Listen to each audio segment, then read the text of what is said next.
साथ अगली खबर का रुख कर लेते हैं, जहां चीन में इन दिनों ह्यूमन मेटान्यूमो वायरस यानी कि HMPV के मामले काफी संख्या में सामने आए हैं और इस वायरस से चीन में बड़ी संख्या में बच्चे संक्रमित हो रहे हैं और अब इस वायरस ने भारत में भी दस्तक दे दी है। दरअसल ICMR ने अपनी एक रिपोर्ट में सर्विलांस के माध्यम से कर्नाटक में HMPV के 2 मामलों का पता लगाया है, जहां कर्नाटक के बेंगलुरु में 2 बच्चों में HMPV संक्रमण पाया गया। फिलहाल भारत में केंद्र सरकार और विभिन्न राज्य सरकारें भी इस वायरस को लेकर अलर्ट हो चुकी हैं और अधिकारियों को दिशा निर्देश जारी किए जा रहे हैं। अब इस वायरस के अधिकतर लक्षण कोरोना जैसे ही हैं और ये फैलता भी कोविड की तरह ही है। HMPV के साथ सबसे बड़ा खतरा यह है कि ये निमोनिया भी करता है और निमोनिया दरअसल एक ऐसी बीमारी है जो बच्चों की मौत का कारण बन जाती है और ये वायरस एक से दूसरे बच्चे में तेजी से फैलता है और जिसकी इम्यूनिटी कमजोर है वो HMPV वायरस के संपर्क में आने के बाद ज्यादा बीमार पड़ते हैं। ऐसे में अब हर किसी की चिंता बढ़ गई है, खास तौर पर छोटे बच्चों के जो पेरेंट्स हैं। हर किसी को डर सता रहा है कि क्या फिर से कोविड जैसी कोई महामारी आएगी। ग्राफिक्स के जरिए आपको देंगे इस वायरस से जुड़ी हर जानकारी, पर उससे पहले आपको बताते हैं कैसे इस खतरनाक वायरस ने भारत में दस्तक दी है, भारत में एंट्री ली है। तो दरअसल कर्नाटक में 2 पॉजिटिव केस HMPV वायरस के सामने आए हैं और हैरानी की बात यह है कि ये दोनों ही जो केसेस हैं उनमें दोनों बच्चे शामिल हैं। स्वास्थ्य मंत्रालय की तरफ से ये पुष्टि इस वक्त की गई है इन दोनों मामलों को लेकर के, और हालांकि अब जब दस्तक दे दी गई है तो ऐसे में राज्य सरकारें भी अलर्ट मोड पर है। आपको बता दें कि एक बच्चा 3 महीने का है, दूसरा बच्चा 8 महीने का है, जिनके अंदर HMPV वायरस मिला है, जिसने कहीं ना कहीं काफी चिंताएं बढ़ा दी है। फिलहाल 3 महीने का जो बच्चा है उसको अस्पताल से छुट्टी मिल गई है, इलाज उसका पूरा हो चुका है और फिलहाल उसे छुट्टी दे दी गई है अस्पताल से, लेकिन वहीं 8 महीने का जो बच्चा है उसका इलाज जारी है। और वहीं अगर बात हम चीन की करें तो चीन में अधिकतर बच्चे जो हैं वो इस वक्त संक्रमित हैं इस भयंकर वायरस से। फिलहाल दोनों बच्चों ने कोई विदेश यात्रा नहीं की, ना दोनों बच्चों ने ना ही उनके पेरेंट्स ने कोई भी विदेश यात्रा की है, यानी कि विदेश का कनेक्शन अगर हम देखें तो कुछ नहीं। और इस सामान्य सर्दी और लक्षण जैसे जो फ्लू है वो इसके लक्षण है। इसके साथ ही आखिर HMPV वायरस क्या है वो आपको बताते हैं। एक RNA वायरस है HMPV, आमतौर पर सर्दी जैसे लक्षण जो है ये पैदा करता है। फ्लू और अगर हम कहें तो सर्दी जैसे इसके लक्षण होते हैं, खांसी या फिर गले में घरघराहट इसके जरिए हो सकती है अगर ये वायरस है तो।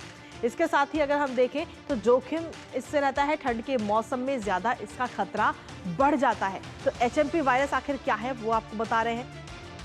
इसके साथ ही इसका खतरा कैसे है और इससे कैसे बचा जा सकता है वो भी आपको बताते हैं कि आखिर ये सबसे पहले बताते हैं आपको कैसे ये वायरस फैलता है।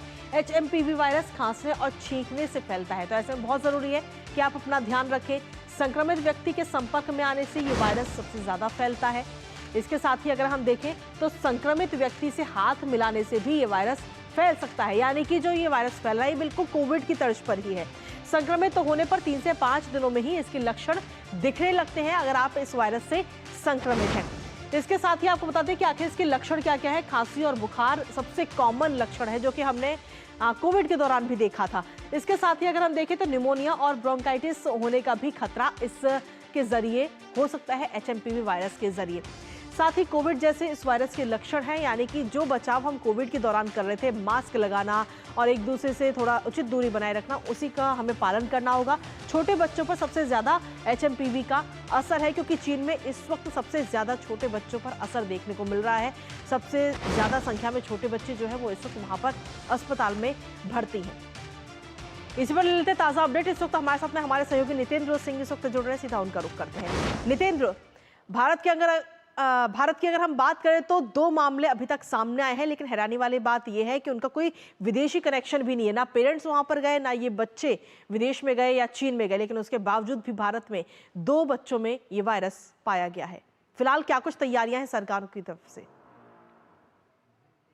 देखिए कृतिका, सबसे बड़ी बात यह है कि ये वायरस कोई नया नहीं है और भारत में पहली बार ये केस नहीं हो रहा है। 2001 से ये भारत से दुनिया के बाकी देशों में रिपोर्ट किया जा रहा है और सर्दी के मौसम में, बसंत के मौसम में ये थोड़ा देखने को मिलता है। तो ये नया नहीं है, पैनिक होने की जरूरत नहीं, घबराने की बिल्कुल भी जरूरत नहीं है। जो दूसरी बात है कि सरकार की तैयारी क्या है, अब से थोड़ी देर बाद 3 बजे केंद्रीय स्वास्थ्य मंत्रालय की जो सचिव है वो राज्यों के साथ एक वीडियो कॉन्फ्रेंसिंग के जरिए बैठक कर रही हैं और राज्यों को सब कुछ अपडेट करेंगी जो उनको WHO की तरफ से डाटा मिल रहा है, और साथ ही साथ किस तरीके से तैयारी की जाए इसको लेकर के उस पर भी बातचीत होगी। और खास ध्यान इस बात को लेकर के दिया जाएगा कि अगर किसी को सर्दी जुकाम इस तरह के लक्षण आ रहे हैं, रेस्पिरेटरी से रिलेटेड अगर कोई लक्षण आ रहा है तो उनको तुरंत रिपोर्ट किया जाए, उनके सैंपल को ICMR के लैब में टेस्ट कराया जाए। ये तो केंद्र सरकार की तरफ से तैयारी है। रहा सवाल की जो जो 2 बच्चे हैं जिनका इंटरनेशनल ट्रैवल हिस्ट्री नहीं है, तो इसका मतलब सीधा सीधा ये है कि भारत में पहले से मौजूद है जी। और 2024 में भी इसके केस देखे गए थे।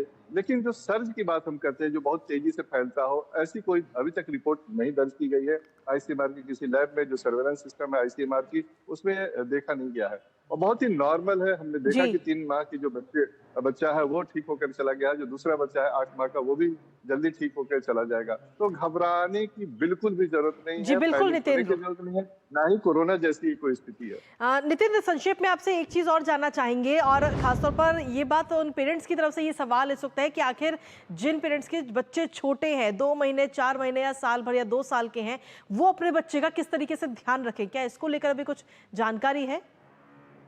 देखिए, बहुत सिंपल ध्यान रखने की जरूरत है कि अगर कोई बच्चा या कोई फैमिली मेंबर संक्रमित है सर्दी जुकाम से, तो उसे बचा कर रखे, हाथ अपना साबुन से धोते हुए रहे, मास्क, अगर जो संक्रमित कोई पर्सन है, व्यक्ति है, बच्चा है, तो उसके आसपास जो रहने वाले लोग हैं मास्क लगाएं।